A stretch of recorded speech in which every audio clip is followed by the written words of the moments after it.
Good day, Philippines! I am your news anchor Elizabeth, and we are now live at CSTC Travel and Tours Report.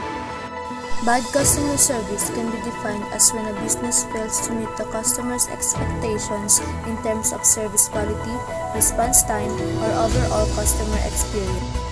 Instead, stay on top of your agent's performance, identify potential issues, and help them find the solution. First, you need to know what to watch out for. Putting customers on hold for too long. This is one of the most common examples of bad customer service calls. The prospect of being placed on hold for several minutes is enough to inspire a sense of dread in even the most upbeat caller. It's vital to get your queue times down as much as you can.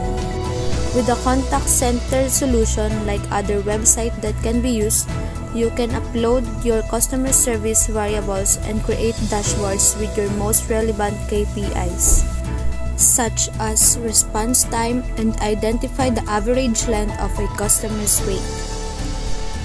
Custom quality assurance scorecards allow you to create your own contact center metrics with which to measure your team's performance. And if callers wait on hold for too long, you'll know. Maybe you don't have enough bodies to accommodate all of your calls, in which case, there's a simple solution. Otherwise, consider implementing a callback scheme in which agents get back to customers as soon as they're free. There's no reason to be yet another contact center falling to prey such obvious poor customer service example calls. Hiring and training another person to take calls can solve this problem.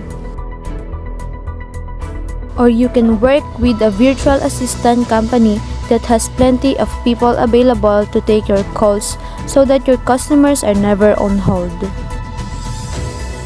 Sometimes, staff put customers on call because they don't know the answer to the customer's question.